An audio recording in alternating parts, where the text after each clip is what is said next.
Janesville high schooler is turning his personal struggle into a story. WMTV's Aria Wozniak explains how this new book on obsessive-compulsive disorder tackles a topic that actually affects millions. Parker High School senior Jimmy Hodge is graduating this spring, but he's graduating as a published author. The book is on an adolescent boy and his relationship with OCD. Oh, cool, yeah, and then Jimmy Hodge has lived with obsessive-compulsive disorder for years.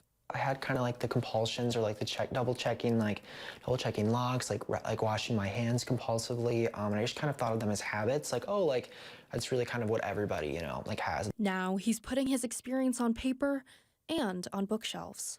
Learning like it was obsessive compulsive disorder, it was kind of like a realization moment, but it was also a little bit frightening though. His new book, Tap, Tap, Tap, sheds light on the reality of living with OCD. Like such strong compulsions that I had to recheck my shoes. It was definitely like hard to like get out of the house in the morning. Obsessive-compulsive disorder involves intrusive, unwanted thoughts known as obsessions and repetitive behaviors called compulsions that people feel driven to perform to ease their anxiety. Recognize that OCD is still here, still present, not gone, because typically you're not going to cure and get rid of OCD. You can just really manage it well. Hodge worked with family friend Chantel Streed to bring his story to life. I really wanted him to be large and kind of pointy and sharp at the beginning, and then as the book goes on and the character himself, Jimmy, gets better control over it, then he becomes smaller on each page and softer. The book is meant for everyone, from kids just starting to understand OCD to adults still navigating it.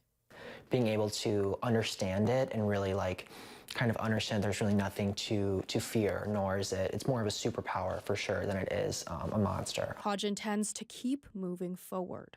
This newly published book can be found on Amazon. Reporting from Janesville, Aria Wozniak, WMTV 15 News. Thank you, Aria. Hodge says he's already thinking about his next project, possibly a sequel, exploring other mental health challenges like anxiety and depression.